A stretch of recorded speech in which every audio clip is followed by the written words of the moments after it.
Mi nombre es Héctor Ramírez. Desde que era niño, crecí rodeado de historias sobre la vida en el campo mexicano y aprendí a cazar con mi padre. Hoy decido compartir este recuerdo porque aún me atormenta la idea de lo que pude hacer diferente esa vez. Hay noches en las que no puedo cerrar los ojos sin volver a ver los mismos árboles, el mismo sendero polvoriento y, sobre todo, el mismo temor que poco a poco se apoderó de mí.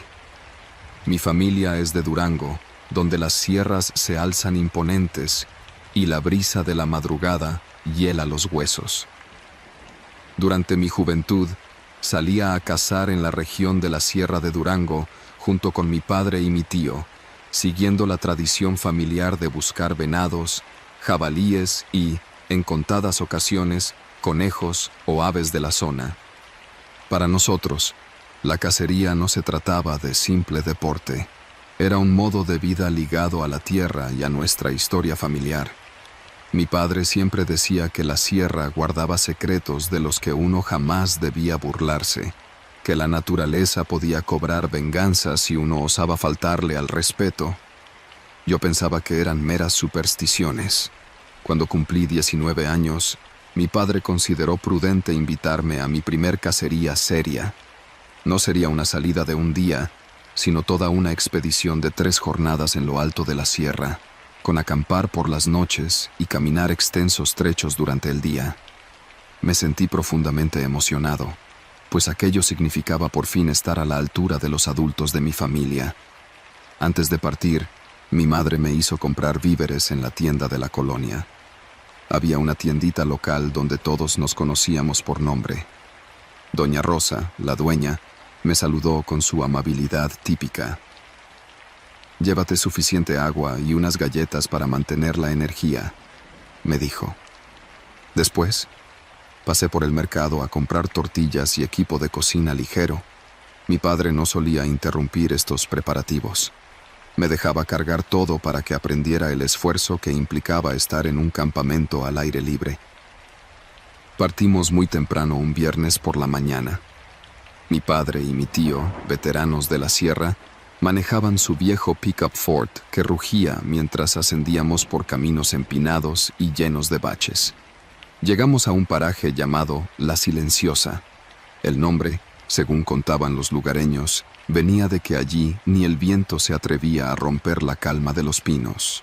Era un lugar recóndito, casi a mediodía de viaje desde el último poblado, con arroyos y desfiladeros profundos.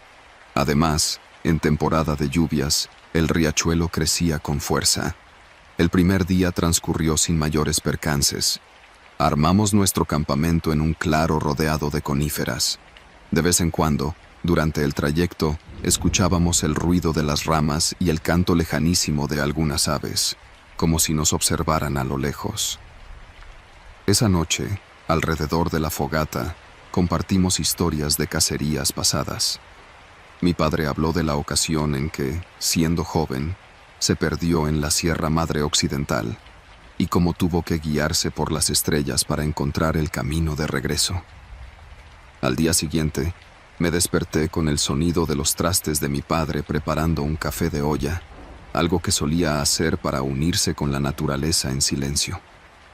Ya se había alistado y llenado el morral con botellas de agua y tortillas. Salimos en busca de algún rastro de venado. Nuestro plan era explorar la vereda que bordeaba el barranco. Se decía que los jabalíes y venados solían transitar por ahí a primeras horas de la mañana, antes de que el sol se posara en lo alto y los obligara a resguardarse. Caminamos durante horas. Poco a poco, me di cuenta de que apenas percibíamos movimiento alguno. Ni un conejo, ni una liebre que saliera a saltar entre los arbustos. Lo único que sentíamos era un silencio pesado, aquel que solo se interrumpe por el sonido de tus propios pasos. Por un momento, creí notar que el ambiente se había vuelto opresivo, como si la sierra nos advirtiera de algo. Mi padre, con su experiencia, parecía atento, pero no alarmado. Fue hasta el mediodía cuando, de pronto, escuchamos una detonación a la distancia.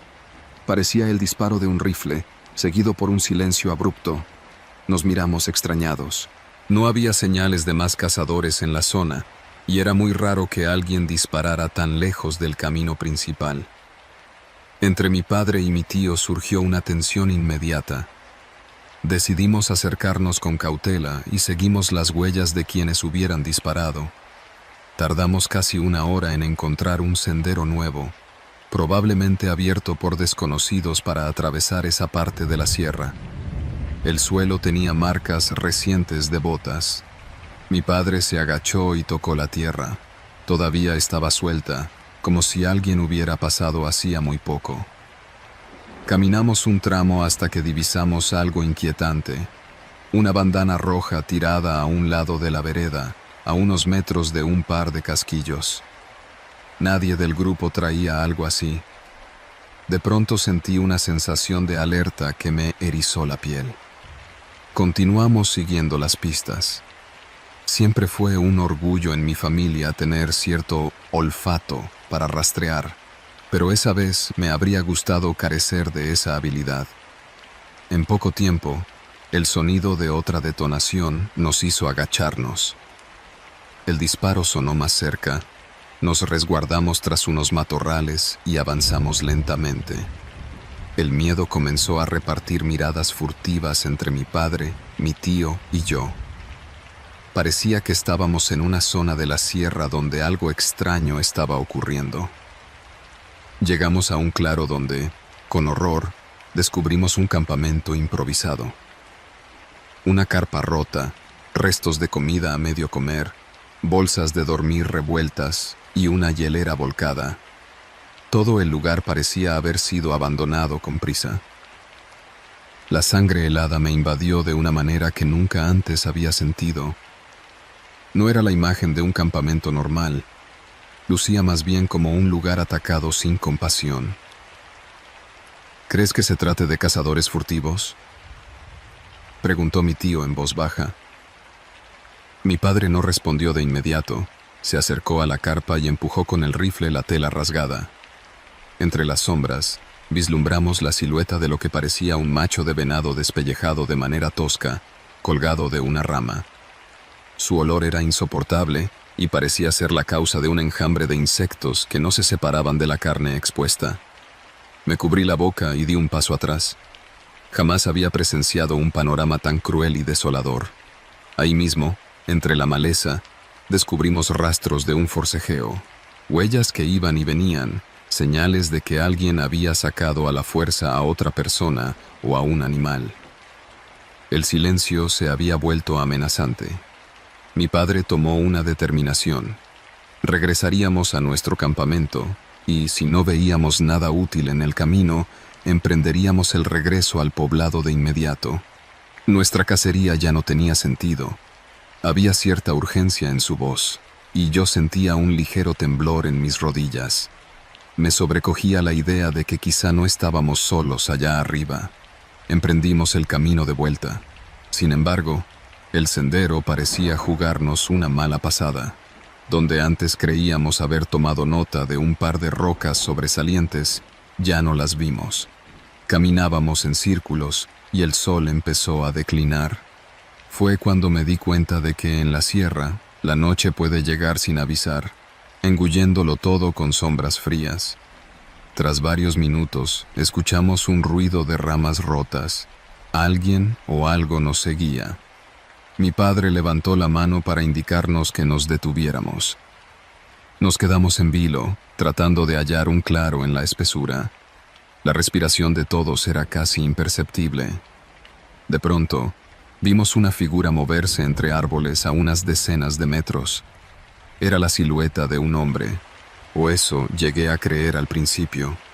Caminaba encorvado, sosteniendo algo en la mano que no logré distinguir con claridad. En un instante intenté subir el rifle a mi hombro, pero mi padre puso su mano en la mía, indicándome que no hiciera ninguna locura. Fue la primera vez que le vi la mirada llena de auténtico miedo. Esperamos tras un tronco caído, sin atrevernos a respirar en voz alta. Aquella figura se detuvo, se giró en nuestra dirección, nos olió, como si pudiera presentir nuestra presencia. El corazón martillaba en mis oídos. El hombre, o quien fuese, Siguió su camino, adentrándose aún más en la maleza de la sierra hasta que lo perdimos de vista. Esperamos un rato largo, sin decir palabra alguna. Mi padre decidió que continuaríamos, pero en un rumbo distinto para intentar bordear el lugar y alcanzar, al menos, nuestro campamento antes de que la oscuridad nos envolviera por completo. Caminamos con el miedo colgando de nuestros hombros. Cuando al fin vimos las tiendas y la camioneta, noté que algo no estaba como lo habíamos dejado. Algunas de nuestras cosas estaban esparcidas. Mi morral se encontraba abierto y faltaban víveres. La lonchera metálica de mi tío estaba tirada, con el contenido derramado por el suelo. La caja de municiones también mostraba varias balas perdidas. «Arranquemos», ordenó mi padre. «Nos vamos ahora mismo». No lo cuestioné. Me lancé a la camioneta y mi tío guardó todo a la carrera. Mi padre tomó el volante y emprendimos el camino de regreso, rezando que el motor de la vieja Ford no nos fallara. Ya la noche caía y las luces parecían apenas abrirse paso en la oscuridad del camino de terracería. La tensión no se dispersó en ningún momento. Sentía un nudo en la garganta al imaginar que lo que fuera que nos acechó pudiera seguirnos. A medida que avanzábamos, los faros iluminaban fugazmente los troncos altos de los pinos kilométricos que parecían deformarse en la penumbra. Cuando por fin llegamos a la brecha principal, todos exhalamos casi al unísono. En el pueblo, nos quedamos a dormir en un cuarto que rentamos junto al mercado para no seguir manejando de noche. Al día siguiente, muy temprano, regresamos a casa. Mi madre, al ver nuestras caras, entendió que algo grave había pasado.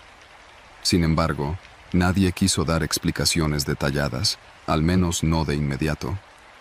Pasaron semanas y prácticamente guardé silencio sobre nuestra experiencia. Me veía obligado a soportar los recuerdos y la pregunta constante en mi cabeza: ¿con quién o qué nos cruzamos aquella tarde en la sierra? Nadie más en la familia quiso regresar al lugar, y el tema quedó como un aviso de que incluso lejos de lo sobrenatural, existen horrores tremendamente humanos que acechan en las sombras más recónditas del campo mexicano. Siempre me he preguntado si era un grupo de cazadores clandestinos que hacían algo ilegal, o si estábamos topándonos con criminales que usaban la sierra para esconder sus fechorías. Pienso en cómo esa figura nos observó entre los árboles, ya fuese con la mirada perdida de la desesperación o con la mente fría de un depredador. Cada vez que rememoro esos instantes, la realidad no me tranquiliza. En esos parajes, cualquier desliz puede convertirse en la última aventura. Desde aquel suceso sigo cazando, pero nunca como antes. Jamás he vuelto a sentir la misma tranquilidad que me invadía en mi infancia al salir con mi padre. Ahora, cada sonido en la maleza me pone en alerta. Aquella experiencia me enseñó que hay terrores que no necesitan fantasmas ni brujas para manifestarse. A veces, basta con estar en el sitio equivocado en medio de la nada, donde ni un alma sabe de tu paradero. Cuento esta historia porque me di cuenta de que no siempre sabemos en manos de quién podemos caer. El monte, la sierra, sus senderos ocultos y sus planicies silenciosas son tierra fértil para que sucedan cosas que casi nadie cree posibles, pero que sí lo son. Lo compruebo con mis recuerdos y con la certeza de que esa tarde estuvimos al filo de un abismo del que apenas escapamos. He decidido conservar la memoria de lo que pasó para recordarme que no se trata de luchar contra la naturaleza, sino contra la violencia que a veces anida en las personas. Mi padre decía que la sierra tiene su propia ley y que nosotros solo éramos visitantes. Nunca entendí del todo sus palabras hasta ese día. Gracias a aquel encuentro, aprendí a respetar no solo al monte, sino también el peligro latente que habita en cualquier rincón apartado de los caminos transitados. Quizá en esa ocasión, la sierra quiso darnos una advertencia callada, una manera de mostrarnos que en sus tierras no solo somos forasteros, sino que ignoramos los verdaderos peligros que se pueden ocultar tras cada matorral o detrás de una cortina de árboles. Ahora, al compartir estos recuerdos, siento un peso menos sobre mis hombros. Me gustaría decir que todo terminó de manera sencilla, pero la verdad es que todavía escucho disparos en mis pesadillas y hay noches en las que me pregunto quién se llevó nuestras cosas y por qué. Tal vez nunca lo sabré con certeza, pero tengo el presentimiento de que no éramos los únicos cazadores esa tarde. Alguien cazaba algo más que animales. He contado esta historia porque creo que alguien más podría aprender de nuestra experiencia, evitar los mismos riesgos y respetar los silencios de la sierra. Así que si alguna vez decides internarte en la espesura de un monte remoto, ten cuidado. La naturaleza no es el único depredador que te acecha.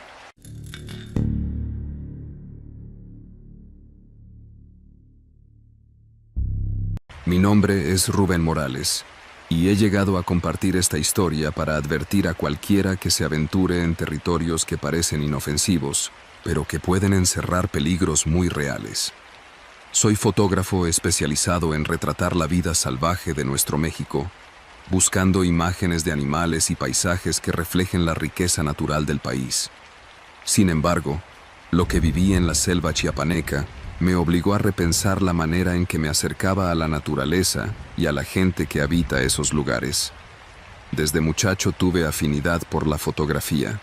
Aprendí a revelar imágenes con un viejo laboratorio que mi tío tenía en su casa, allá en el Estado de México.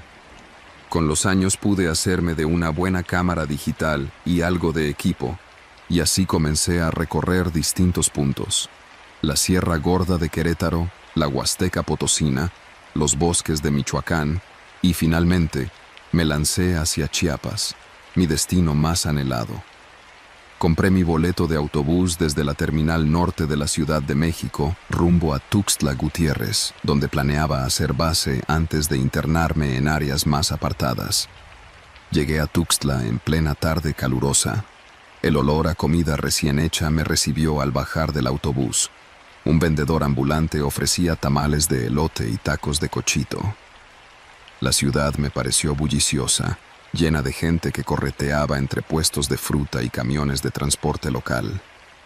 Después de pasar la noche en una posada cercana al mercado, decidí comprar provisiones y todo lo necesario para mi incursión en la selva. Fui a un supermercado para surtirme de agua, enlatados y algo de pan. Luego pasé por un tianguis donde compré frutas frescas y tortillas para los primeros días. Mi plan era trasladarme en colectivo hasta un poblado de la región selvática, en la zona que colinda con la selva lacandona, y buscar a un guía que me llevara a sitios donde pudiera fotografiar guacamayas, tucanes y otros animales emblemáticos de la zona. Sin embargo, al llegar al poblado, llamado San Bartolo, me topé con una situación inesperada. La mayoría de los lugareños me sugirió no adentrarme en cierto sector de la selva debido a rumores de tala ilegal y presencia de personas armadas que no gustaban de visitantes curiosos. En la plaza principal encontré a un señor mayor, Benjamín, que me dijo conocer los senderos como la palma de su mano. Aún así, rehusó servirme de guía para la zona prohibida, pero me recomendó explorar un área cercana llamada El Eslabón, donde aseguraba que aún se podían ver aves espectaculares. Aunque la decepción me punzó el ánimo, entendí que era preferible no arriesgarme de más. Conversé con Benjamín para planear la ruta y quedamos en partir al día siguiente temprano. El camino en la vieja camioneta de Benjamín hacia El Eslabón estaba lleno de baches y tierra suelta. No había pavimento y por momentos el vehículo se tambaleaba de forma alarmante. Benjamín era de pocas palabras, pero de vez en cuando me señalaba algún pájaro que se asomaba entre las ramas o me contaba cómo había aprendido a reconocer las huellas de jaguares en el lodo. Llegamos pasado el mediodía a una zona de vegetación espesa. Así empezó mi incursión. Monté mi campamento en una pequeña planicie, a la orilla de un río de aguas claras. El rumor del agua me tranquilizaba, como una constante en medio de la espesura. Ese primer día, logré buenas fotos. Capturé la imagen de una pareja de tucanes y de una iguana enorme que posaba sobre una roca. Benjamín me acompañó un rato, pero al atardecer dijo que volvería a su rancho, dejándome con la promesa de regresar a buscarme dentro de 2 días. Para mi tranquilidad, me dejó una radio pequeña con frecuencia local por si sucedía algo. Pasé la noche oyendo las voces de la selva, insectos, aves nocturnas y, en ciertos momentos, ruidos de ramas crujientes que me hacían mirar a mi alrededor con cautela. A la mañana siguiente, decidí internarme un poco más en busca de un claro desde donde, supuestamente, se aprecia un magnífico amanecer. Cuando el sol apareció tras la línea de árboles, sentí que valía la pena cada gota de sudor y cada paso entre la maleza. Tomé decenas de fotografías, fascinado con la luz anaranjada filtrándose entre las hojas. Alrededor de mediodía, mientras caminaba de regreso a mi campamento, reparé en ciertas marcas en el tronco de un árbol. Parecían cortes recientes, como si alguien hubiera usado un machete. Me pregunté si habría campesinos o madereros en la zona y confirmé que no era tan remota como esperaba. No le di mayor importancia hasta que, más adelante, encontré latas y botellas rotas. No se veían muy antiguas, quizá eran rastros de otros visitantes. Sin embargo, algo me causó inquietud. Había huellas de calzado pesado, distintos a los tenis o botas de senderismo que uno espera ver. Eran pasos marcados con gran fuerza en el barro. No logré imaginar la razón, pero decidí avanzar con prudencia. Al llegar al campamento, descubrí que alguien había hurgado en mis pertenencias. Mi tienda de campaña estaba medio abierta, las bolsas de plástico con comida estaban esparcidas, y noté que faltaban un par de botellas de agua. Encontré mis latas de atún aplastadas, como si quien hubiera estado ahí se hubiera alimentado en mi ausencia con tremenda brusquedad. La primera reacción fue de miedo. Me pregunté si en realidad era seguro quedarme 2 noches más sin la compañía de Benjamín. Revisé mi cámara y mis documentos personales. Afortunadamente seguían ahí. Tomé la radio y llamé a Benjamín. Tardó en responder, pero finalmente escuché su voz ronca preguntándome qué pasaba. Le conté rápidamente lo sucedido y me dijo que trataría de llegar esa misma tarde. Mientras esperaba, decidí armar mis cosas y mantenerme atento. Algo en el ambiente me indicaba que no debía bajar la guardia. Esa espera fue tensa. Me metí debajo de un árbol frondoso donde tendría cierta cobertura en caso de que el sol o la lluvia me molestaran. Encendí mi pequeño hornillo para calentar un poco de agua y prepararme un café instantáneo. De pronto, oí ramas partiéndose muy cerca. Detuve el hornillo y me quedé en silencio. Agudicé la vista. Me pareció ver la silueta de una persona tras los matorrales, así que me giré despacio. No quería sobresaltarlo, ni que la situación escalara a algo violento. Con voz fuerte pero procurando no sonar amenazante, pregunté quién estaba ahí. No obtuve respuesta. Lo siguiente que sentí fue un fuerte golpeteo en el pecho, como si el corazón se me comprimiera. Con todo y mi equipo de fotografía, comencé a decidir una vía de escape en caso de que tuviera que salir corriendo. Estaba solo, en una selva donde no conocía todos los caminos, con un desconocido merodeando. Apagué con cuidado el hornillo y recogí mi mochila, esperando que Benjamín llegara muy pronto. Sin embargo, pasaron 2 horas eternas sin que él apareciera. Para cuando el sol comenzó a descender, un olor a leña quemada se hizo presente. Busqué el origen y caminé unos metros. Allí, tras un seto denso, me topé con una fogata recién encendida. Pedazos de leña y hojas verdes formaban una pequeña humareda. Junto a ella, vi un objeto que reconocí de inmediato. Mi propia navaja de supervivencia, la que guardaba en el bolsillo externo de mi mochila. ¿Por qué alguien habría tomado mi navaja y hecho una fogata? La sola idea de que me vigilaban de cerca me hizo sentir muy inseguro. Regresé a mi campamento para mantenerme a la vista de la radio. Cuando finalmente llegó Benjamín, me encontró con el rostro inquieto y la cámara sujeta con fuerza.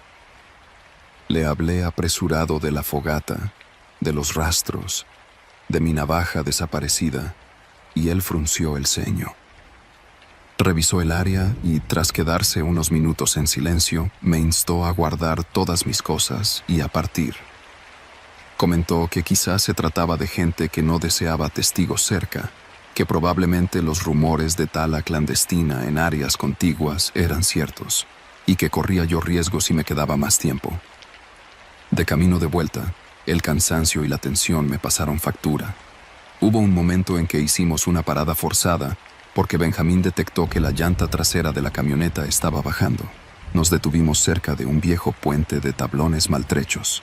Bajamos a revisarla y, para mi horror, vimos que tenía un corte limpio, parecido a los que se hacen con un cuchillo afilado.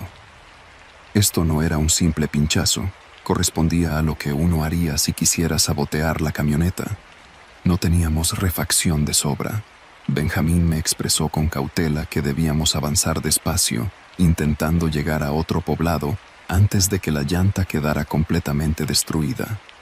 El puente crujió al pasar y la camioneta se balanceó de forma peligrosa, pero logramos cruzar. Sentía una presión constante, como si alguien pudiera salir de la espesura con no muy buenas intenciones. Intenté comunicarme con la radio, aunque la señal era mala. Con el caucho casi al borde, llegamos por fin a un pequeño asentamiento rural. Se componía de pocas casas, un par de locales de comida rudimentaria y un mecánico improvisado que atendía un techo de lámina. A pesar de lo precario del lugar, nunca me entusiasmó tanto ver un taller. Allí, tras contarle una versión resumida de los problemas que habíamos tenido, el mecánico logró parchar la llanta de urgencia, usando un trozo de goma y algo de pegamento industrial. Mientras trabajaba, se puso a murmurar que los visitantes extranjeros a veces eran blanco de delincuentes rurales y que incluso algunos fotógrafos terminaban despojados de su equipo. Aunque yo no era extranjero, quizá mi acento citadino y mi equipo caro resultaban tentadores para los oportunistas. Por fin emprendimos el viaje nuevamente hasta San Bartolo, donde la noche cayó con rapidez. Dormí en la misma posada donde me había quedado antes de partir, pero esa vez me sentía desvelado, repasando cada detalle de la experiencia. El dueño vio que llegué con ojos tensos. Me ofreció un plato de frijoles y tortillas calientes, y le conté todo sin muchos rodeos. Su expresión no fue de sorpresa. Me dijo que hacía tiempo había escuchado historias similares. No me aliviaba en absoluto comprobar que esto fuese algo tan recurrente. Al día siguiente, muy temprano, decidí marcharme de regreso a Tuxtla Gutiérrez. En el camino pensaba que mis fotografías no justificaban el peligro que corrí. Sentía un peso al reflexionar que, más allá de la belleza natural, existía una realidad violenta que podía aparecer en el momento menos esperado. Tras aquella experiencia, en la que por fortuna solo perdí algunas provisiones y mi navaja, me quedó claro que la selva alberga historias que poca gente se atreve a mencionar. He compartido este suceso porque me parece necesario advertir a quien crea que en la naturaleza solo hay paz y armonía. Los entornos aislados se vuelven terreno fértil para gente que opera sin reglas claras, y es fácil volverse presa del miedo o, peor, de la maldad de otros. Seguí haciendo fotografía de vida salvaje en otros lugares, pero siempre con mayor cautela y, en lo posible, con guías confiables que conocen las dinámicas locales. Aquella travesía en la selva chiapaneca cambió mi perspectiva. Aprendí que no solo debo cuidar la integridad de mi equipo y la mía propia, sino que también es imperativo respetar los espacios y entender que una zona rural o selvática puede estar sometida a tensiones que desconocemos.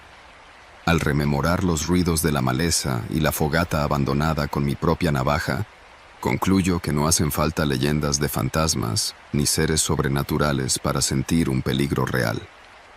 A veces, la simple presencia de seres humanos con intenciones oscuras basta para formar un escenario de tensión, y aunque logré salir indemne, nunca olvidaré esas huellas en el lodo, las huellas que indicaban que alguien había llegado para recordarme que no era dueño de ese territorio, sino apenas un visitante. Hoy, cada vez que me preguntan si volvería a Chiapas, digo que claro que sí, porque su naturaleza es de las más impresionantes de nuestro país. Pero regreso con conciencia plena de lo que implica adentrarse donde la ley y la seguridad se diluyen. Nunca viajé otra vez sin una planificación más exhaustiva, sin avisar a las autoridades o sin involucrar a guías locales con referencias confiables. Esa fue la lección más valiosa que la selva chiapaneca me dejó. La belleza puede ser un velo que esconde riesgos muy concretos, y es mejor salir con los ojos bien abiertos que caer en el engaño de la inocencia. Cierro esta narración con la esperanza de que mi experiencia sirva como advertencia a otros aventureros, fotógrafos u observadores de aves que desean adentrarse en territorios agrestes. No se trata de ahuyentar a nadie de nuestras maravillas naturales, sino de recordar que incluso en el esplendor de la biodiversidad hay amenazas que permanecen al acecho. Es un recordatorio de que la prudencia puede marcar la diferencia entre volver con fotos maravillosas o no volver jamás.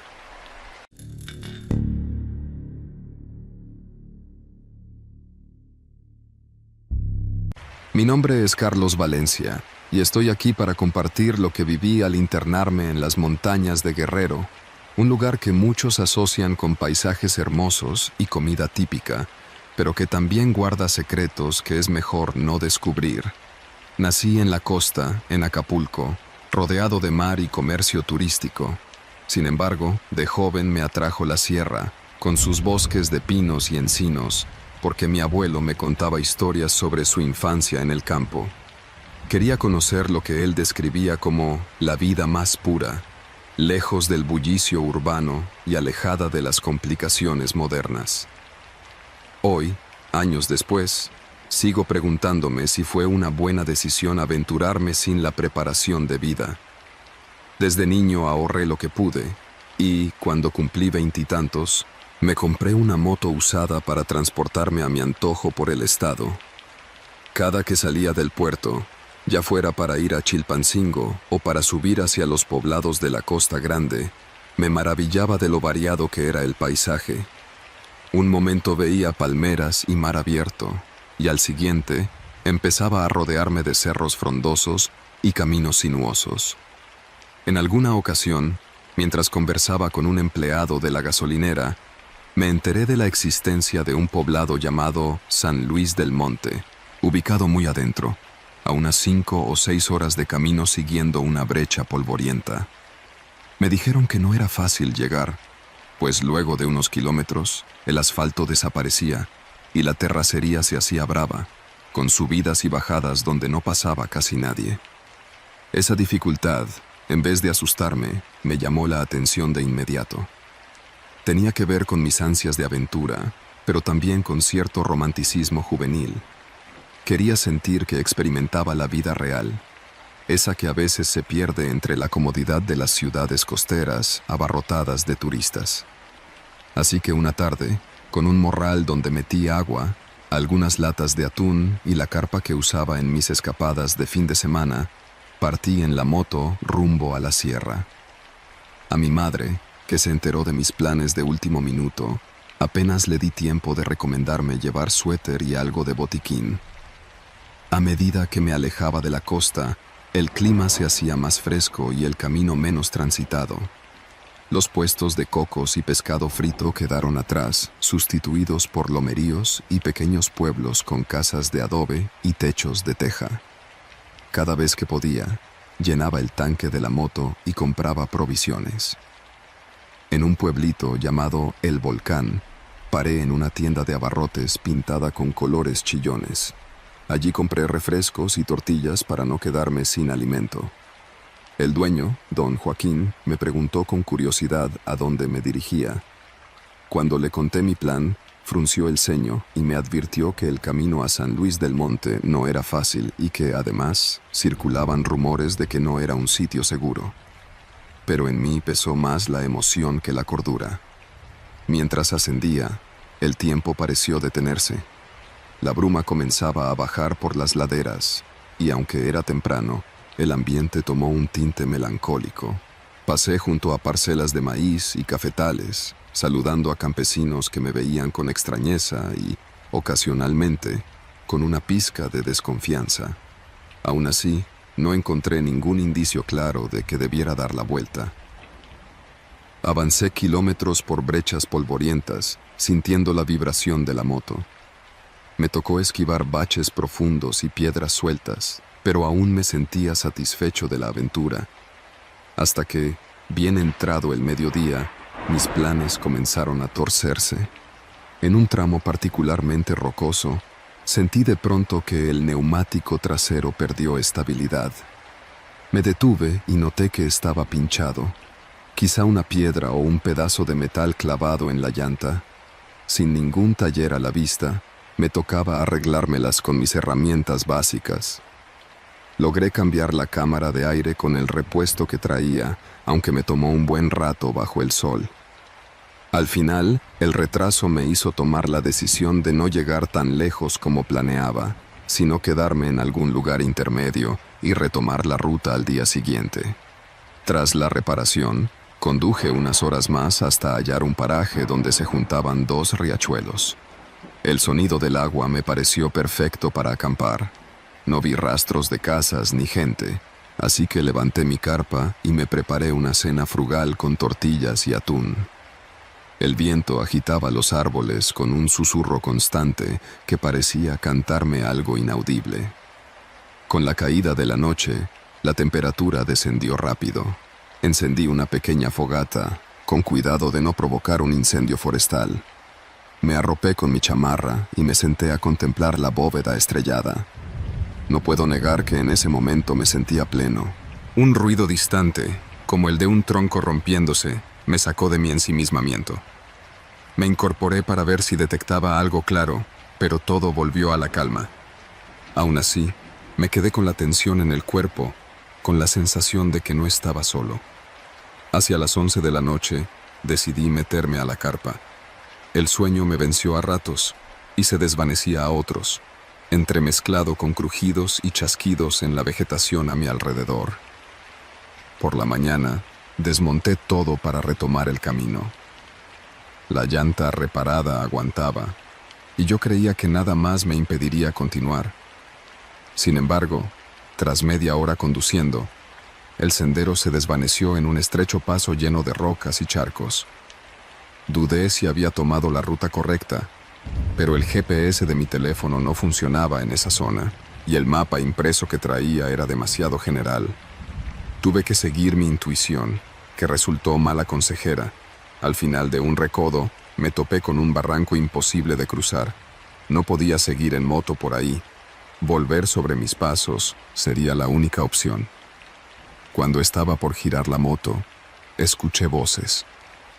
Al principio me alegré, pensando que podrían indicarme el camino a San Luis del Monte o a cualquier poblado cercano. Descendí de la moto y caminé un poco en dirección al sonido. Me fui guiando por los murmullos hasta dar con un claro natural que se abría entre los árboles. Allí vi algo que me heló el ánimo. 4 hombres armados con fusiles y pistolas. Uno de ellos estaba revisando unas cajas de plástico, mientras otro llevaba un costal que parecía manchado.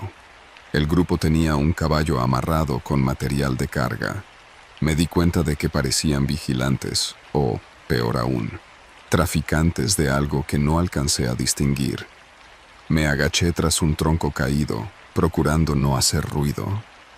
No era prudente acercarme ni hacerles notar mi presencia. La adrenalina me invadió al imaginar la posibilidad de que estas personas no tuvieran escrúpulos en silenciar a un intruso. Retirarme en silencio me parecía la mejor opción. Pero, en un fatídico descuido, mi pie pisó una rama que tronó, provocando que uno de ellos alzara la vista. En ese momento, mi respiración se detuvo como si el aire se me negara. Los hombres comenzaron a hablar en voz más alta, agitándose. No podía distinguir bien lo que decían, pero uno se separó del grupo y se acercó, escudriñando el monte con actitud amenazante. Me giré muy despacio para regresar a la moto. Mi plan era encenderla y salir disparado de allí, rogando que no me alcanzaran.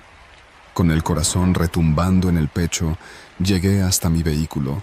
Lo puse en marcha casi sin sentarme por completo y arranqué. Al instante escuché un grito furioso. En una cuestión de segundos, se oyeron disparos. Sentí un zumbido que me pasó muy cerca de la oreja. Aceleré con todas mis fuerzas. La moto vibraba en cada roca y bache, y mi vista se clavaba en el camino mientras intentaba no caer. Los disparos se espaciaron hasta que dejaron de sonar, quizá porque tomé una curva cerrada que me puso fuera de su alcance visual. Aún así, continué varios minutos conduciendo con la sensación de que podían seguirme o emboscarme en cualquier recodo. Cuando consideré que ya no me seguían, detuve la moto para tomar un respiro. Estaba empapado en sudor y mis manos temblaban sobre el manubrio. Era la primera vez que escuchaba detonaciones tan cerca de mí y la impresión me dejó casi en shock. Ahí mismo, revisé mi mochila para asegurarme de tener mis documentos, mi celular y algo de agua. Me percaté de que el teléfono seguía sin señal. No había forma de pedir ayuda. Decidí emprender el regreso al poblado más cercano, pero la geografía del lugar me tenía atrapado. Empecé a avanzar sin un rumbo seguro, tomando senderos a veces demasiado estrechos, abriéndome paso entre la maleza y con el miedo de encontrar otro grupo armado. Mi esperanza era hallar algún rancho o alguna casa dispersa donde pudiera guiarme, o al menos obtener refugio temporal. Después de un par de horas de andar, divisé un camino más amplio, con marcas de llantas recientes. Supuse que me llevaría finalmente a un lugar habitado. Seguí esos rastros, alternando tramos de terracería con algunos adoquines sueltos, como si en algún momento hubiera existido un intento de pavimentación. Con el sol en su punto más alto, llegué a un caserío humilde, con un par de casas de block y varias de madera. No había nadie a la vista. Aún así, me animé a llamar a una de las puertas para ver si podía obtener indicaciones sobre dónde me encontraba. Pasaron varios minutos antes de que una mujer mayor asomara la cabeza, con reservas. Le hablé con la mayor cordialidad posible. Le conté que me había perdido tratando de llegar a San Luis del Monte. Su mirada se tornó seria. Me preguntó por qué se me había ocurrido ir allá, que no era seguro, que incluso la gente local evitaba esos rumbos por la presencia de indeseables. Le rogué ayuda. Finalmente, con desconfianza, me dio instrucciones para bajar un camino de terracería que, según ella, me llevaría a un poblado con base militar, donde podía encontrar mayor seguridad. Le agradecí y le pregunté su nombre, pero no me lo dijo. Cerró la puerta con apremio. Conforme descendía por aquella terracería llena de baches, comencé a sentirme menos estresado. Sin embargo, las curvas cerradas y la vegetación densa me mantenían en alerta. El temor de un encuentro inesperado seguía en mi mente. En un recodo del camino, crucé una pequeña barranca sin puente. Tuve que maniobrar con cuidado para que la moto no patinara en el lecho de piedras sueltas. El esfuerzo me pasó factura. El calor y el miedo me dejaron agotado. Por fin, ya cerca del atardecer, comencé a ver señales de un poblado más grande. Cercas de alambre, algunas vacas pastando y un camino más transitable. A la distancia, distinguí un par de vehículos estacionados frente a una construcción de cemento que parecía una bodega. Sentí un alivio que casi me doblegó las piernas al bajarme de la moto. Me acerqué con cautela y me topé con un par de soldados uniformados que vigilaban el lugar. Les expliqué que me había desorientado en la montaña y me encontré con hombres armados. Ellos me escoltaron adentro mientras pedían mis datos e informaban a su superior. Ahí mismo me dejaron llamar a casa. Hablé con mi madre, tratando de sonar menos asustado de lo que estaba. Apenas colgué, el comandante de la base me preguntó detalles de la ubicación donde vi a los hombres armados. Les di la información que pude, señalando la dirección aproximada y describiendo el lugar. Sin embargo, me di cuenta de que la reacción fue desanimada. Parecía que no era la primera ni la última vez que sucedía algo así en esas montañas. Me recomendaron que no volviera a subir solo. Me sugirieron quedarme a pasar la noche en un pequeño cuarto que tenían en la bodega, y a la mañana siguiente me escoltarían hasta un entronque que llevaba a la carretera federal. Esa noche casi no dormí, pero al menos estaba a salvo entre muros y acompañado por personal que, en principio, podía protegerme. Al día siguiente, cumplí con la indicación del comandante. Me condujeron en su camioneta militar hasta el entronque carretero que llevaba a Chilpancingo. Allí me recomendaron hacer las denuncias pertinentes si consideraba que tenía información valiosa.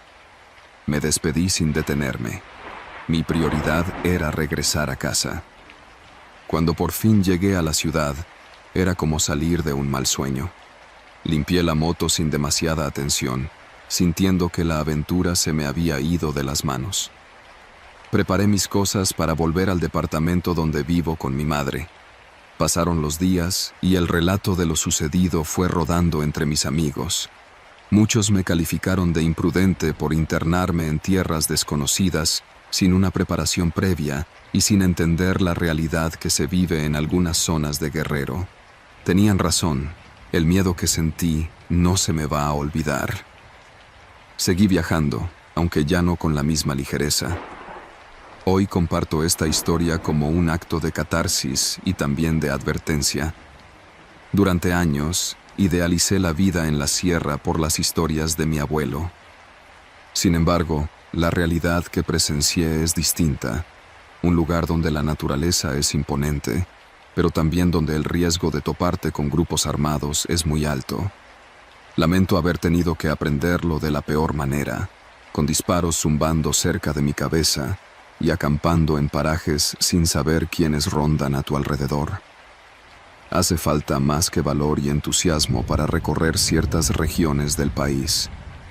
Es indispensable informarse con la gente local. Agarró el borde de la puerta con los dedos y la empujó justo un que poco. avisar a las autoridades. Mi error fue pensar que el monte solo era montañas, pinos y aire fresco, sin considerar que la violencia puede anidar en cualquier rincón. No hace falta lo sobrenatural para sentir el verdadero pavor de creer que tu vida corre peligro. Ahora, cada vez que en redes veo fotografías de jóvenes planeando travesías similares, trato de advertirles que no todo es tan sencillo como lo pintan los folletos turísticos. No se trata de sugerirles que se queden en casa, sino de que viajen con responsabilidad y no se confíen. A veces, en lugares donde no hay presencia policial cercana ni guías confiables, uno puede terminar en un verdadero infierno. Y la verdad es que nadie quiere poner a prueba su suerte en esas condiciones. Por eso cuento mi experiencia, con la esperanza de que sirva a alguien para evitar un desastre. El sonido de los disparos todavía retumba en mi cabeza y el desamparo que sentí en la montaña me enseñó que la ignorancia se paga caro cuando te adentras en territorios donde la ley parece no existir. Aquel viaje marcó mi vida para siempre y cambió la forma en que veo mi entorno. En mi memoria quedará la imagen de aquellas montañas, tan bellas y al mismo tiempo tan llenas de riesgo, como un recordatorio constante de lo que puede suceder si se ignora la realidad de las zonas aisladas. Conservo la foto mental del sol ocultándose tras los cerros, cuando recién había acampado esa noche, sin imaginar el peligro que me aguardaba al día siguiente. Supongo que el monte y los caminos polvorientos no tienen la culpa, son simplemente el escenario donde algunas personas hacen lo que quieren sin rendir cuentas. Y es una pena, porque esos cerros y bosques podrían ser un lugar maravilloso de unión con la naturaleza. Aún así, creo que fue importante vivirlo, si solo para tener una perspectiva más realista de mi propio estado y del país donde vivo.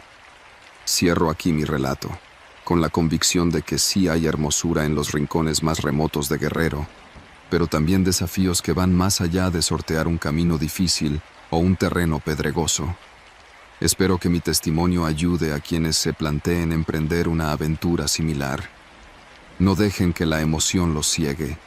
Infórmense, consulten a la gente de la región, verifiquen dónde hay presencia policial o militar.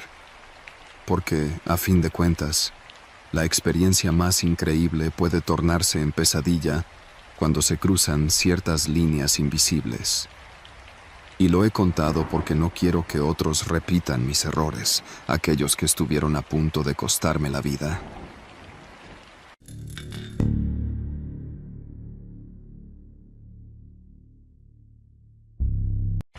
Mi nombre es Julián Pereira y he decidido contar esta historia para que otros comprendan que, a veces, los lugares más comunes pueden convertirse en escenarios de una tensión inimaginable.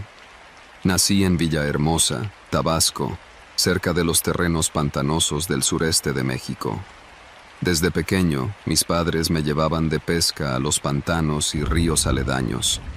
Me enamoré del paisaje, enormes manglares, aguas marrones que reflejaban el cielo y, de vez en cuando, bandadas de aves crujiendo en el horizonte. Con los años, me convertí en guía local de pesca deportiva, llevé a turistas a conocer los rincones recónditos de la región y, a decir verdad, casi nunca me topé con nada grave. Sin embargo, cierto día, mis experiencias tranquilas cambiaron de golpe y terminé enfrentando algo que aún, tiempo después, me atormenta. Por aquel entonces, yo tenía 28 años. La pesca era mi sustento, pero también mi pasión. Conocía el río Grijalva como la palma de mi mano, sus recovecos, sus avenidas anchas, hasta las temporadas en que las corrientes bajaban con mayor fuerza. Era tan habitual para mí navegarlo que no me imaginaba que pudiera esconder amenazas distintas a las del clima o la fauna. Cuando un amigo me pidió que lo acompañara a una zona un poco más alejada, cerca de los manglares que colindan con la reserva de La Encrucijada, en la frontera con Chiapas, tuve mis dudas. Me habían comentado de ciertos riesgos en la zona, rumores de grupos que se dedicaban a actividades ilegales. No obstante, la promesa de una pesca fructífera y la curiosidad por explorar ese sector me animaron a aceptar. Planifiqué el viaje, compré suministros en el mercado de la colonia, revisé la lancha y cargué combustible de sobra.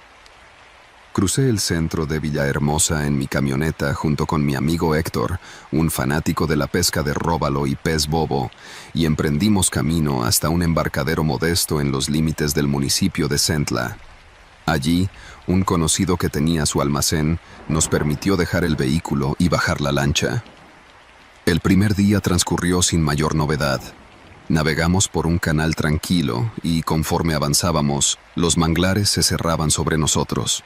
Podía sentirse el calor húmedo característico de la región, ese que te empapa la frente con solo dar unos pasos o remar un poco.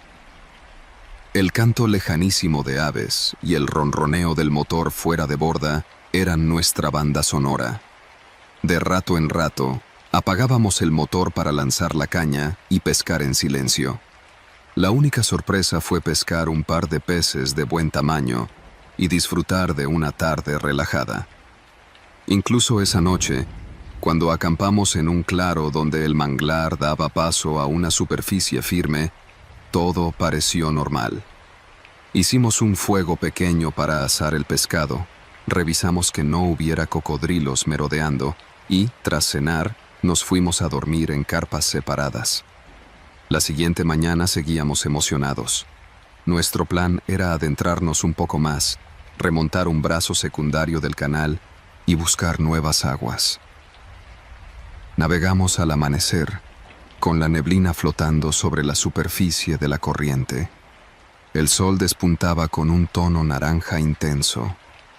Todo era belleza, hasta que notamos que, al avanzar, el canal se hacía más estrecho y los manglares parecían más tupidos.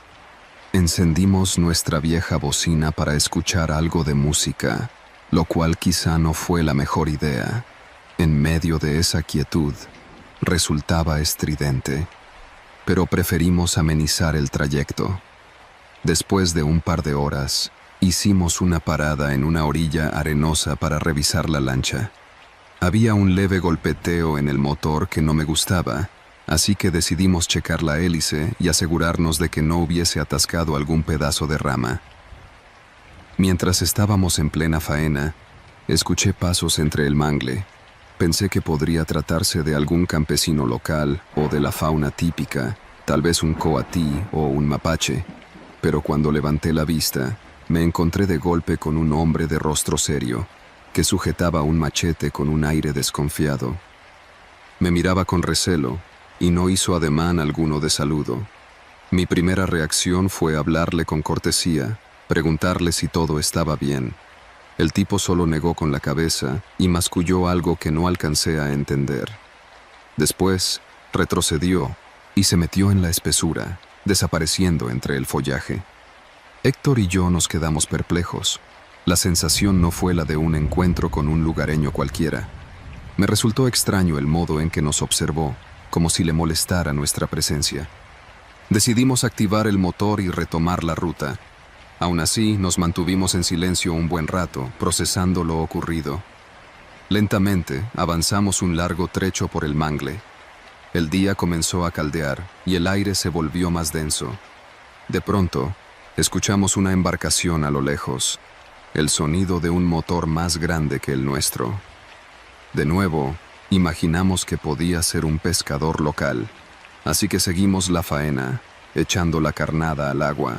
Sin embargo, cuando el ruido creció en intensidad, nos percatamos de que la lancha que se acercaba parecía llevar más de un par de tripulantes. Nos movimos un poco hacia un recodo donde la vegetación nos ocultaba en parte y, en un instante, vimos aparecer una lancha grande con 2 hombres armados. Sus rifles asomaban al aire libre. Íbamos a ser descubiertos si avanzaban un poco más. Se nos heló la sangre. No era normal ver armas largas en esos canales. Aún con la posibilidad de que fueran guardias rurales o algo parecido, no tenían el aspecto de ninguna autoridad oficial. Vestían ropa civil y las expresiones de sus rostros eran duras. Mantuvimos silencio, apagamos nuestro barullo de música y oramos por no ser vistos. Por fortuna, continuaron sin detenerse, perdiéndose entre la curva del canal. Tras aquel susto, comentamos que lo más sensato sería recular y salir de la zona. No queríamos encontrarnos con problemas ajenos a la pesca. Arrancamos nuestro motor y empezamos a retroceder. El manglar, sin embargo, nos jugó una mala pasada. Tardamos en ubicar el canal adecuado de regreso, pues varios brazos se veían idénticos y no teníamos señal para usar el GPS del celular. La bruma había levantado, pero el sol, en su punto cenit, brillaba con una fuerza aturdidora que no nos ayudaba a orientarnos. Nos tomó un par de horas reconocer un viejo árbol caído que habíamos visto más temprano al partir desde nuestro campamento. A partir de ese punto, nos sentíamos más confiados porque indicaba que estábamos cerca del tramo principal. Sin embargo, la tranquilidad no duró. En un recodo, nos topamos con la misma gran lancha que habíamos visto antes, varada en la orilla. Al menos 3 hombres estaban en tierra, revisando cajas de madera que parecían cargamento. Tenían semblantes serios y ciertos objetos que no pude identificar bien a la distancia, pero parecían costales y bidones. Sé bien que no era algo legal, quizá diésel robado, tal vez contrabandistas o algo peor. Apagamos el motor sin atrevernos a avanzar. Los hombres nos vieron casi de inmediato. Uno de ellos gritó algo, y de pronto se dirigieron hacia nosotros, apuntando con los rifles. Fue un segundo eterno. Héctor y yo entramos en pánico. Sin pensarlo, di marcha atrás, prendí el motor a toda velocidad y escuché disparos cortos que reventaron la tranquilidad de la selva. El murmullo de las aves y los insectos se esfumó, dejando solo el estruendo de metal rompiendo el aire. Sentí un golpe de adrenalina que me nubló la vista por un momento. Héctor me agarró del hombro y se agachó todo lo que pudo, rogándome que me moviera con rapidez. Manejamos a toda prisa, zigzagueando entre raíces y troncos semisumergidos. Varias ramas golpeaban la embarcación. Temíamos quedarnos atascados y ser presa fácil. Por fortuna, el motor respondió con potencia y, después de una trepidante carrera, nos internamos en una vereda ancha del río. Detrás, escuchábamos un rugir de motor, así que supimos que nos seguían. El temor de que nos dieran alcance me hizo llevar el motor a su límite. Cuando al fin viramos hacia el canal principal del Grijalba, escuchamos que la otra lancha se quedaba atrás. Tal vez sus perseguidores no conocían tan bien la zona o no querían arriesgarse a ser vistos en la parte más abierta del río. Fue un alivio inmenso retomar aguas más transitadas, aunque no vimos a nadie en el lapso para pedir ayuda. Continuamos con el corazón a 1000, revisando constantemente si alguien nos seguía. Llegamos recién oscureciendo al embarcadero donde habíamos dejado la camioneta. El encargado, al ver nuestras caras, nos preguntó qué había pasado. Traíamos las ropas empapadas y con manchas de lodo. No supimos ni por dónde comenzar, pero logramos balbucear que alguien nos había emboscado en el manglar. En ese momento no quisimos avisar siquiera a la policía. Teníamos miedo de cualquier represalia y no confiábamos en que las autoridades pudiesen hacer mucho. Héctor y yo solo queríamos largarnos de allí. Cargamos rápidamente la lancha en el remolque y nos fuimos. Esa noche me costó mucho conciliar el sueño en casa, recordando los disparos y la mirada de aquellos hombres que nos descubrieron. Desde ese día, dejé de adentrarme tanto en los canales remotos del Mangle. Seguí siendo guía, pero me limité a zonas conocidas y comenté a todos mis clientes que no valía la pena correr riesgos en ciertos parajes. Para muchos, mis advertencias pueden sonar exageradas, pero no lo son. La realidad es que hay territorios en los que la actividad criminal se oculta tras la tupida vegetación. Allí, ningún pescador o turista es bienvenido si su presencia puede estorbar los negocios que se llevan a cabo en la clandestinidad.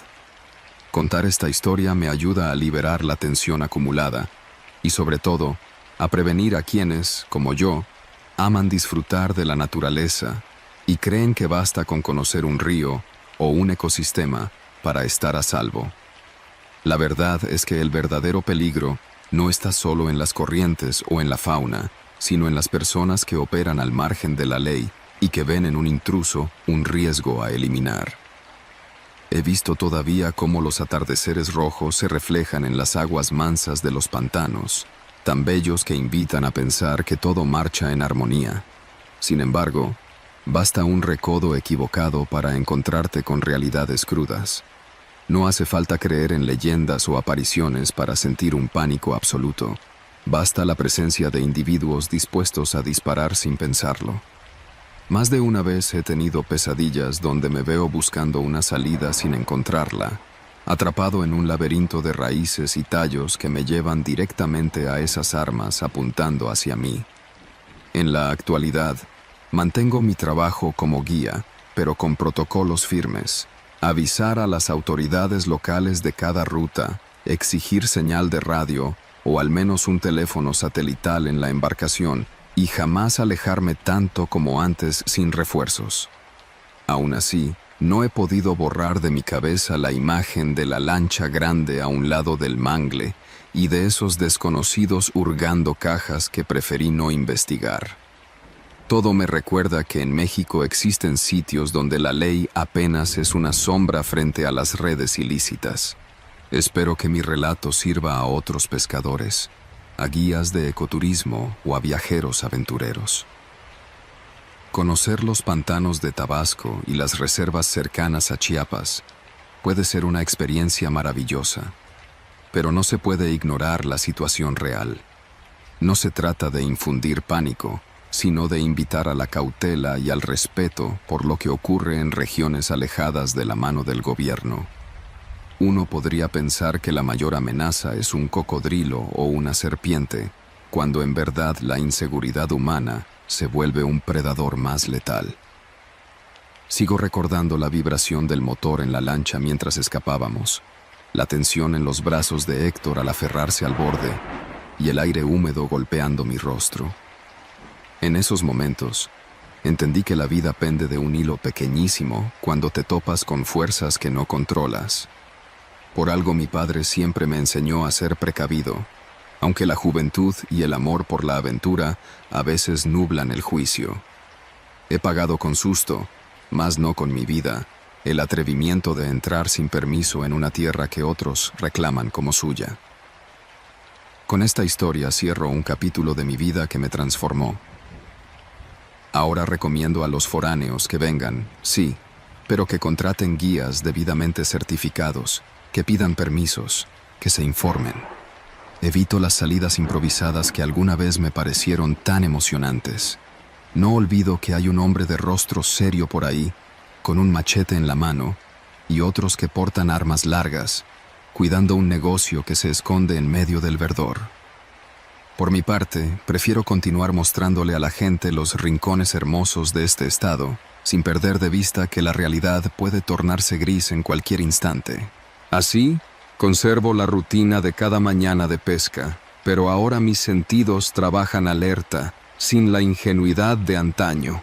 Y si alguien me pide llevarlos a los manglares más profundos, a esos donde dicen que la pesca es inmejorable, no me quedo callado. Advierto que la vida vale más que cualquier róbalo o bagre. Porque, al final, lo que viví es prueba de que no hacen falta relatos de fantasmas para sentir miedo en carne viva. A veces, la amenaza más escalofriante se esconde tras una mirada hosca y un fusil listo para disparar. Y no planeo volver a ponerme en esa situación nunca más.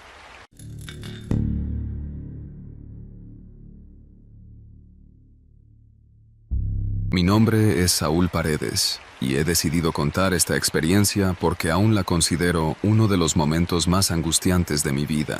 Crecí en Ensenada, Baja California, soñando siempre con recorrer cada rincón del estado, convencido de que su geografía era de las más sorprendentes de México. Desde chico escuchaba relatos sobre La Rumorosa, un tramo de sierra y desierto a la vez famoso por sus carreteras retorcidas, sus fuertes vientos y por la sensación de aislamiento que uno siente cuando viaja por ahí. Mi padre trabajaba en el muelle y nunca tuvo tiempo de llevarme, así que, en cuanto pude ahorrar lo suficiente para comprar un pequeño auto usado, me prometí explorarlo por mi cuenta. Tenía 23 años cuando aquel viaje sucedió. En un fin de semana largo, me alisté con provisiones básicas, un par de galones de agua, latas de atún, fruta seca y un termo de café que llené en la tiendita cerca de la casa de mi tía. Antes de salir de Ensenada, pasé a un Oxxo para comprar pilas extra para mi linterna y un encendedor. Creía ir preparado, aunque con el tiempo descubrí que había subestimado la dureza del lugar. Planeé mi ruta con mapas impresos y una aplicación del teléfono. Sin embargo, sabía que en la zona de La Rumorosa la señal sería muy débil o inexistente. Mi plan era acampar una noche cerca de unos cerros y continuar al día siguiente hacia Mexicali. Me seducía la idea de montar mi casa de campaña bajo un cielo despejado, sin contaminación lumínica, para tomar fotografías de las estrellas. Había leído que desde allí se veían constelaciones sorprendentes. El viaje de ida transcurrió con relativa calma. La carretera serpenteaba entre formaciones rocosas de formas caprichosas.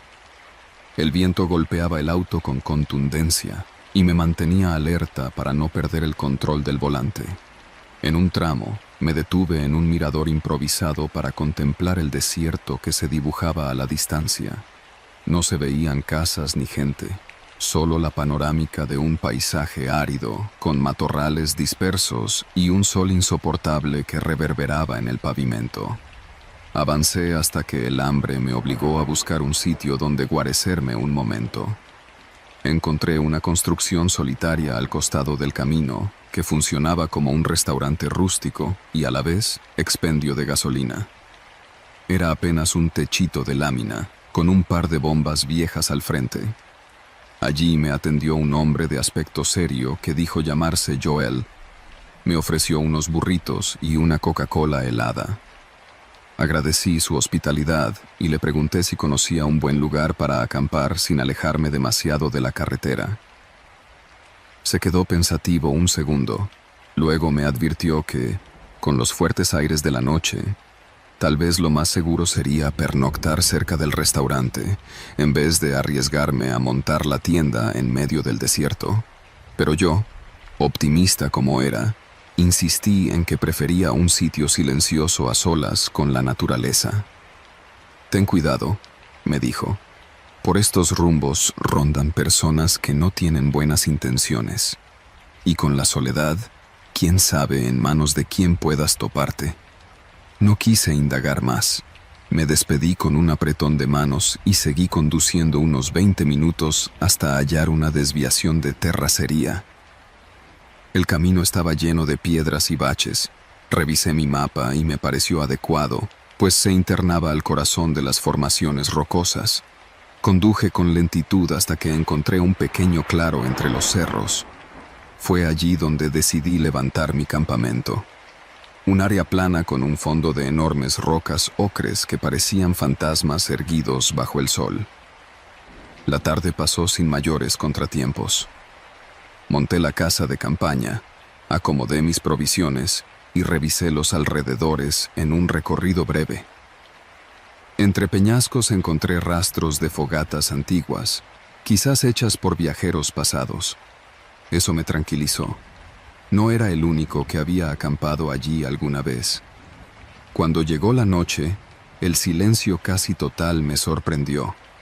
No había ni el canto de grillos ni el rumor lejanísimo de autos.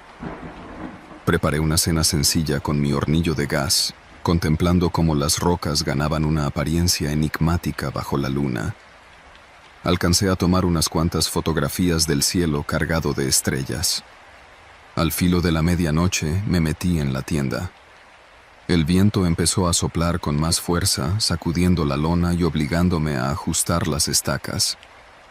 Siempre había escuchado sobre las ráfagas de la Rumorosa, pero hasta ese momento comprendí la intensidad real del aire.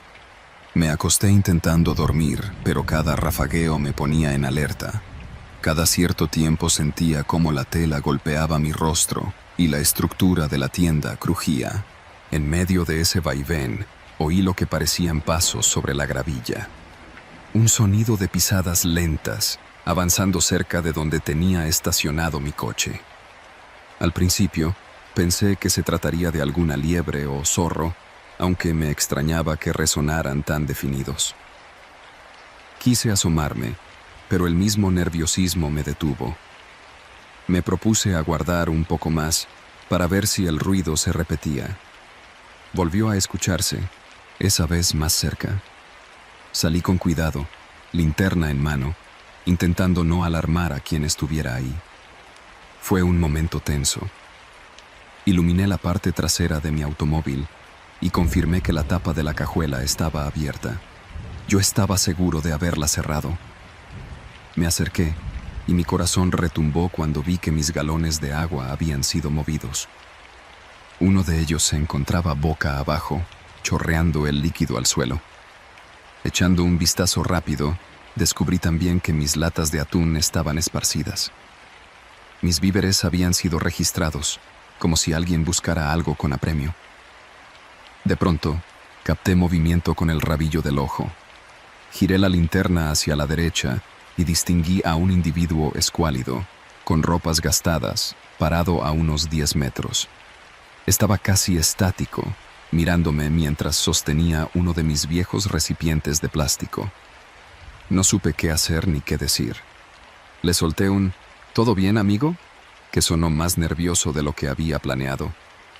El tipo simplemente se dio la vuelta y echó a andar con paso apresurado entre las rocas.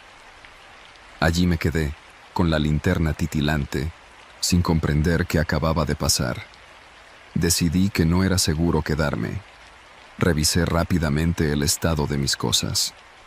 Aparte de la comida regada y el agua derramada, mi equipo seguía ahí. Guardé lo más importante en el auto y desarmé la tienda con la urgencia de alguien que presiente que no conviene demorarse. Entretanto, volteaba a cada rato, preocupado por la idea de que el hombre pudiera volver con otras personas.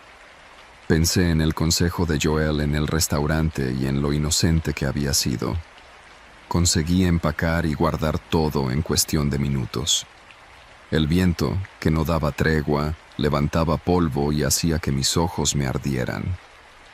Mientras colocaba la carpa en el carro, escuché un murmullo a lo lejos, como si 2 o más personas conversaran. Mi temor creció al confirmar que el hombre escuálido quizá no andaba solo. Monté en el asiento y arranqué. Los faros iluminaron el terreno rocoso y pude distinguir fugazmente 2 siluetas entre las sombras. No me detuve a comprobar nada. Salí acelerando por el camino de tierra. La suspensión del auto rechinaba en cada bache y temía dañar los neumáticos. Una vez que alcancé la brecha principal, mi única meta era volver al restaurante o a cualquier lugar habitado. El retrovisor mostraba la polvareda que dejaba a mi paso, como un velo que me separaba de la oscuridad detrás de mí. Manejar en la noche por esa carretera, con vientos laterales y la adrenalina a tope, resultó un suplicio. Tenía la garganta seca, y uno de mis recipientes de agua se había quedado regado en la tierra, así que la sed empezó a castigarme.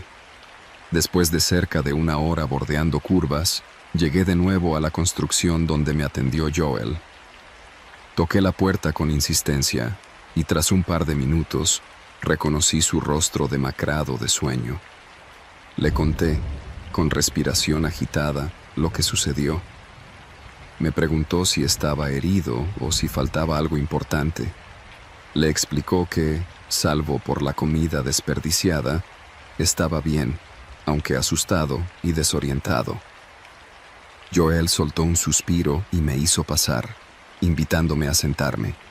Me dio un vaso con agua y dijo que, si quería, podía quedarme en un contenedor abandonado que tenía atrás, mejor que nada para protegerme del viento y de intrusos. Pasé lo que quedaba de la madrugada en ese contenedor de metal, sintiendo cada ráfaga golpear sus paredes.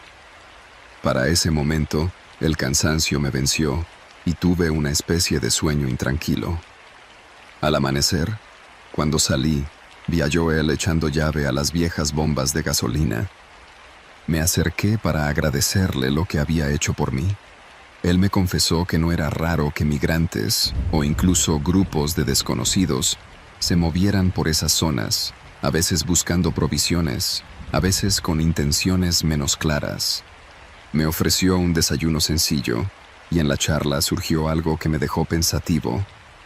En la soledad del desierto, la falta de recursos y el clima adverso pueden llevar a la gente a actos desesperados. Aquella zona no era solo un escenario espectacular para ver estrellas, sino también un territorio de supervivencia donde pocos ayudan y muchos se sienten con el derecho de tomar lo que necesiten sin permiso. No había necesidad de situaciones sobrenaturales para sentir un verdadero temor.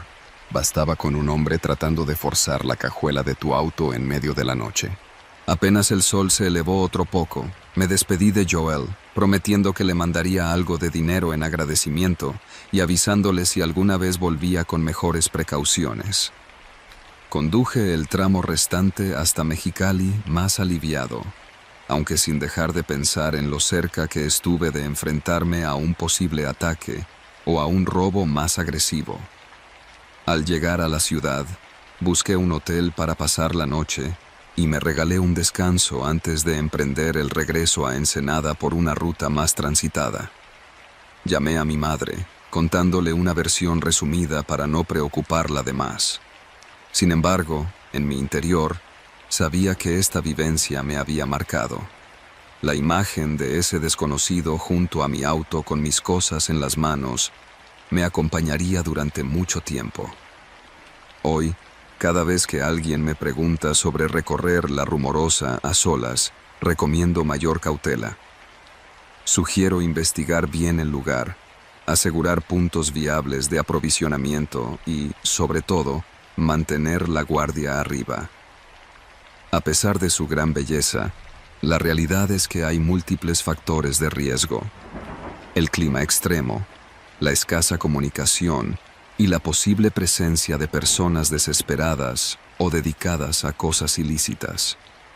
He aprendido que el desierto y las montañas de esta región no solo ofrecen postales hermosas, sino también una soledad que puede volverse peligrosa. Cuento mi historia con la esperanza de que nadie más vaya tan despreocupado como yo lo hice. Lo que pensé que sería una noche de contemplación estelar resultó ser un encuentro con la crudeza de la supervivencia en las zonas aisladas.